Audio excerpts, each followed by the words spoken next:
Hello everyone, welcome to अपनी कक्षा। मैं प्रदीप वर्मा आपका स्वागत करता हूं। और आज का वीडियो जो है उसे शुरू करने पहले आपको रक्षाबंधन की बहुत बहुत शुभकामनाएं।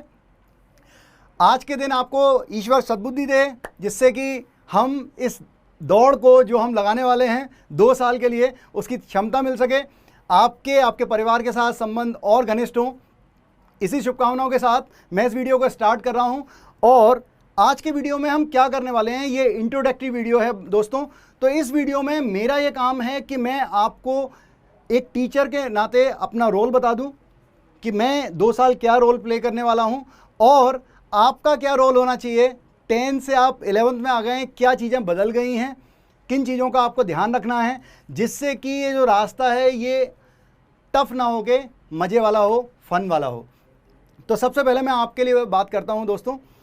सबसे पहली बात है जो आपको ध्यान रखनी है कंसिस्टेंसी की। आपको कंसिस्टेंट रहना होगा। कब तक?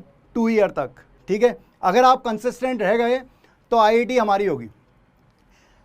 अब इस कंसिस्टेंट का मतलब क्या है, तो मैं एक सिंपल सा कुछ एग्जांपल अपन लेते हैं जिससे कि मैं आपको समझा पाऊँ कि इसका इंपॉर्टेंस क्या है। सबसे नंबर 1 पे मैंने रखा है कंसिस्टेंसी को।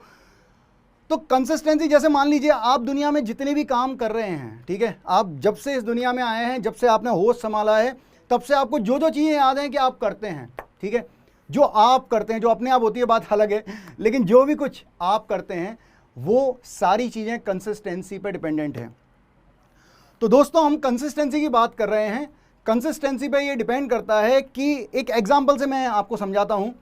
मान लीजिए आप एक जगह से दूसरी जगह जाते हैं, फर्स्ट टाइम जा रहे हैं, बाइक से, साइकिल से, किसी भी व्हीकल से जा रहे हैं, ठीक है। आप एक जगह से दूसरी जगह जब जाते हैं, वो रास्ता जो आप इख्तियार करते हैं फर्स्ट टाइम, आपको किसी ने बता ज़रूर दिया है, आपको नोटिस करवा दिया है कि इसके बाद ये आएगा, ये आएगा, आप उसे देखते हुए जाते हैं। जब आप दूसरी बार उधर से गुजरते हैं तो क्या उतना फोकस करना पड़ता है? नहीं करना पड़ता। 3 बार, 4 बार, 10 बार, पूरे साल जब आप वहाँ पर जाते हैं तो 1 साल के बाद क्या हो रहा होता है दोस्तों? आपको कोई फ़र्क नहीं पड़ता कि आसपास क्या चल रहा है, कोई फ़र्क नहीं पड़ता कि आप उस रास्ते, उस मंजिल के बारे में सोच भी रहे हैं या नहीं। आप तो बस चल रहे होते हैं, कान में म्यूज़िक भी लगा लेते हैं या किसी से बात करते हुए या अपनी धुन में गाना गाते हुए, और आप अपनी मंजिल पर पहुँच जाते हैं। जेईई की तैयारी भी ऐसी है दोस्तों। जेईई का प्रिपरेशन उन लोगों के लिए टफ होता है जो कंसिस्टेंट नहीं होते। जो बताया जा रहा है, जो आपसे बोला जा रहा है फॉलो करने के लिए, आपके फ़ायदे की बातें बोली जा रही हैं और आप उसे फॉलो नहीं करते हैं, तभी दिक्कत आती है। तो सबसे पहली बात, जैसे आपको जो काम 2 साल के बाद लगेंगे, जो ज़रूरत पड़ेगी, जिसमें आपको दिमाग ना लगाना पड़े, पहली बात सिटिंग। कंसिस्टेंसी की बात हो रही है, सबसे पहली बात आती है सिटिंग। आपको पता होना चाहिए जेईई मेंस का एग्ज़ाम 3 आवर्स का होगा और उस 3 आवर्स में आपको 100% फोकस होना पड़ेगा, ठीक है। फिजिक्स, केमिस्ट्री, मैथ्स के हर एक क्वेश्चन आपके सामने आ रहा होगा, आपको एक्यूरेसी रखनी होगी, उतने ही टाइम में आपको पूरा सॉल्व करना होगा और आपको अच्छे मार्क्स लाने होंगे और 3 आवर्स के अंदर ही आपको ये काम करना पड़ेगा। तो आपकी आदत होनी चाहिए कि 3 आवर्स बैठने में आपकी बॉडी को थकान ना हो। इसके बाद जब आप एडवांस का एग्ज़ाम देंगे तो एक ही दिन में दोस्तों 2 पेपर होते हैं, दोनों पेपर 3 आवर्स के होते हैं, बीच में 1 आवर के आसपास का गैप होता है। तो हमें अपनी लेवल, अपना सिटिंग लेवल, अपना स्टेमिना, अपना फोकस इस लेवल तक लेके जाना है कि जब आप जेईई एडवांस का एक पेपर दे चुके हैं, दूसरा पेपर दे रहे हैं, उसके भी 2 आवर्स हो चुके हैं और आप 100% फोकस हैं और उसके लिए आपको थकान नहीं हो रही। अभी आपके लिए हो सकता है बहुत बड़ी बात हो, लेकिन मेरा विश्वास करें, आप 2 आवर्स जब भी आपको मैं सिखा रहा हूँ, ठीक है, मैं आपको सब्जेक्ट सिखाऊंगा, फिजिक्स, केमिस्ट्री, मैथ्स, अपनी कक्षा का हर टीचर आपके लिए डिवोटेड रहेगा, ठीक है। लेकिन वो जो भी कुछ सिखाएगा, ठीक है, उसके बाद आप उसमें नोट्स बनाएंगे, उसे रिवाइज करेंगे, डेली प्रैक्टिस प्रॉब्लम लगेंगी, जो भी कुछ आपको अपनी तरफ से आप सब्जेक्ट को देंगे, आदत बना लीजिए कि बैठने के बाद 3 आवर्स नहीं उठना है। कोशिश कीजिए, 2 आवर्स की कोशिश कीजिए, फिर धीरे धीरे बढ़ाइए। अगर आप ये काम कर पाते हैं तो दोस्तों सबसे बड़ा पैनिक यही होता है, ज़्यादातर बच्चों के साथ।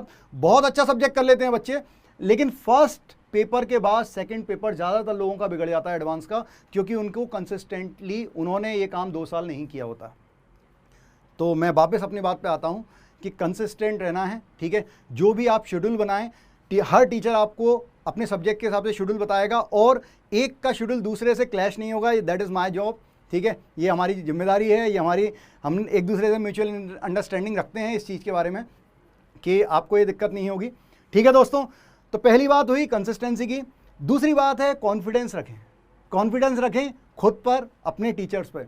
मैं अपने बारे में कहूँ तो सिंपल सी बात है कि हर एक टीचर जो अपनी कक्षा में पढ़ा रहा है सभी बहुत एक्सपीरियंस हैं। मैं पिछले 16 साल से पढ़ा रहा हूँ। मैं बंसल राइस कोटा में पढ़ा चुका हूँ, एलन कैरियर इंस्टीट्यूट इंदौर में पढ़ा चुका हूँ, नारायणा मुंबई में पढ़ा चुका हूँ, फिडजी कालूसराय दिल्ली में पढ़ा चुका हूँ। तो पिछले 16 साल में मैं अपनी तारीफ नहीं कर रहा हूँ, मैं बस ये बताना चाह रहा हूँ कि सभी टीचरों ने इस तरह से नोट्स तैयार किए हैं कि अगर आप उन नोट्स को पढ़ेंगे तो आपको इंडिया लेवल पे जितनी भी बुक्स हैं उसकी थ्योरी पढ़ने की ज़रूरत नहीं है, नहीं तो आप डिस्ट्रैक्ट होंगे, आपका टाइम वेस्ट होगा। बस आपको ये फोकस करना है कि हमें ज़्यादा से ज़्यादा प्रैक्टिस प्रॉब्लम करनी है, खासकर मैथ्स में, ठीक है। मैं मैथ्स की बोल सकता हूँ, आपको ज़्यादा से ज़्यादा प्रैक्टिस प्रॉब्लम करनी है और ये कॉन्फिडेंस रखना है कि कोई चीज़ अगर मुझसे नहीं बन रही है इसका मतलब ये नहीं है कि मेरा सब्जेक्ट कमज़ोर है। कुछ मैथ्स में कंसेप्ट होते हैं जो कि थ्योरी बेस होते हैं, कुछ कंसेप्ट होते हैं जो कि सब्जेक्ट ना होके, थ्योरी बेस ना होके प्रॉब्लम बेस होते हैं, ठीक है। तो आप ज़्यादा से ज़्यादा प्रॉब्लम लगाएंगे, फिर वहीं पर अपन आ गए हैं कंसिस्टेंसी पे। आप रोज़ बैठेंगे, रोज़ क्वेश्चन लगाएंगे, धीरे धीरे आपके सामने से सारे क्वेश्चन और सारे कंसेप्ट सामने से गुजर जाएंगे। दोबारा जब वो आएंगे तो आपको ईजी लगने लगेंगे। बच्चों ये प्रैक्टिस का ही काम है, ठीक है। मैथ्स में बहुत प्रैक्टिस लगती है। तो बात हो गई है दो, एक कॉन्फिडेंस की, तो मेरे ऊपर, अपने टीचर्स के ऊपर और खुद के ऊपर भरोसा रखें, हम जरूर जीतेंगे। और तीसरी और आखिरी बात है माइंड सेटअप की। दोस्तों हमें ये फील होता है कि बहुत कंपटीशन है, जेईई में बहुत कंपटीशन है, 12-13 लाख बच्चा बैठ रहा है और केवल 10-12-15 हज़ार सीटें हैं, जिसमें से भी बहुत अच्छे लेवल पे अगर आप जा रहे हैं तो 7,000 to 8,000 आईआईटी की सीट्स मानी जाती हैं, ठीक है। फिलहाल इतनी ही मानी जाती है। और एनआईटी में अगर आप जा रहे हैं तो थोड़ा और अपन डबल कर सकते हैं उस चीज़ को। लेकिन मैं आपसे ये बोल रहा हूँ कि इसमें डर लगता है कि 12-13 लाख बच्चा बैठ रहा है और तो हम कहाँ लगते हैं। बच्चों बेसिकली कंपटीशन किसी और से नहीं है, कंपटीशन हर इंसान का खुद से ही होता है। जब भी आप किसी कंपटीशन की तैयारी करते हैं आपका कंपटीशन खुद से ही है। मान के चलिए आपने सारा सब्जेक्ट बहुत अच्छा किया, आपको पूरा सब्जेक्ट समझ में आया है, आप कॉन्फिडेंस है, ठीक है, आपको कॉन्फिडेंस है, फिजिक्स केमिस्ट्री मैथ्स मेरा सब कुछ अच्छा चल रहा है, ठीक है। आपसे सारे क्वेश्चन बन रहे हैं, आपको टेस्ट पेपर दिया जा रहा है, आपके टेस्ट हो रहे हैं, उसमें आपका अच्छा परफॉर्म हो रहा है, ठीक है। आपने पेपर आपके सामने आता है पहले जेईई मेंस का, आपके सामने अगर 25 क्वेश्चन आए हैं हर एक के और आपने मैक्सिमम स्कोर किया है उसमें, ठीक है। तो आपको क्या लगता है कि मैक्सिमम स्कोर करने के बाद भी वो कंपटीशन है? आपको क्या फर्क पड़ रहा है कि कितने लोग बैठ रहे हैं? You need only and only 1 seat. आपको तो केवल 1 सीट चाहिए, बाकी सीटें कोई कुछ और भरेगा, उससे क्या फर्क पड़ रहा है? तो दोस्तों यहां पर खुद के लिए ही काम करना है। तो ये माइंड सेटअप रखें कि मुझे जीतना है और मैं जीतूंगा ही। ये 1 सीट मेरे लिए रिजर्व है आज से 2 साल के बाद, ठीक है। और उसके लिए मुझे काम करना है। अगर मुझसे कभी मेरे मार्क्स कम आ जाते हैं तो घबराना नहीं है, हम और मेहनत करेंगे। कभी कोई चीज़ मुझे समझ में नहीं आ रही तो इसका मतलब ये नहीं है आप कमज़ोर हैं।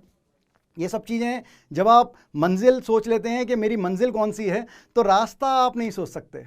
रास्ता कैसा भी होगा, मस्त चलना है, ठीक है। आपके साथ हम लोग जुड़े हुए हैं।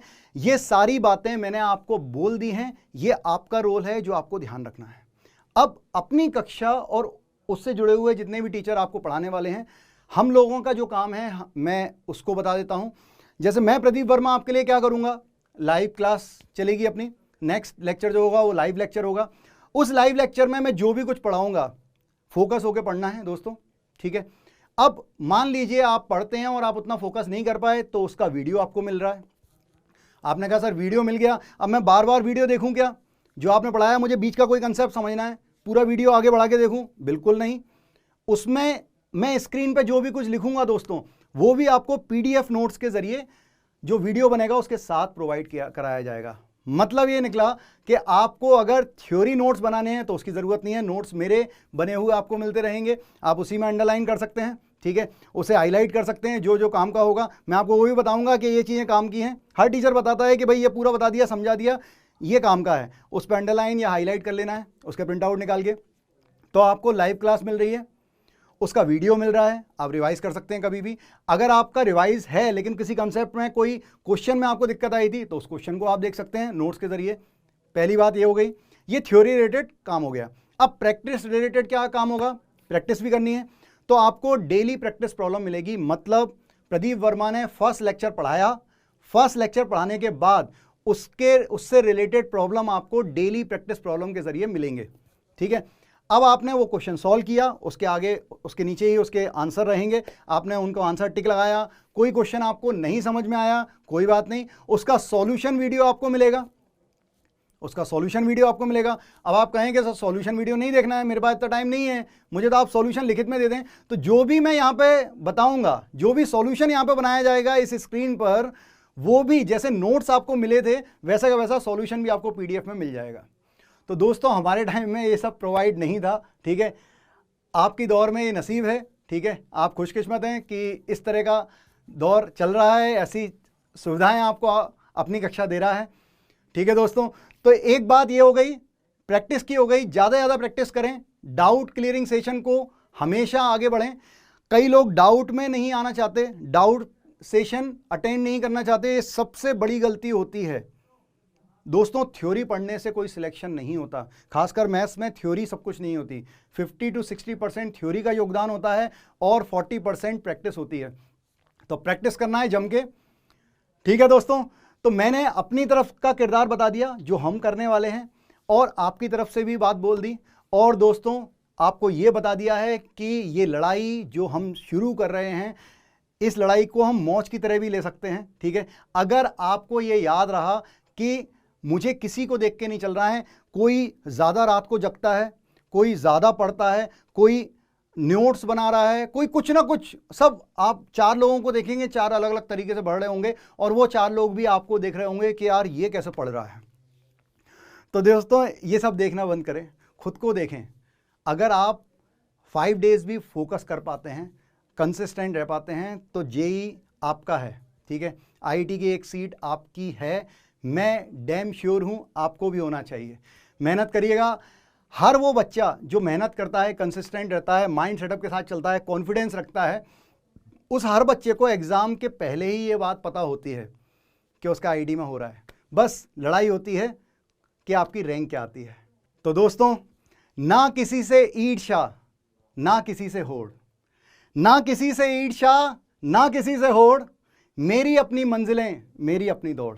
तो दोस्तों आपको अपनी मंजिल के लिए खुद दौड़ना है, खुद प्रयास करने हैं। सारे टीचर आपकी सेवा में हाजिर हैं। मिलते हैं हम लोग नेक्स्ट लेक्चर में। Thank you very much. जय हिंद।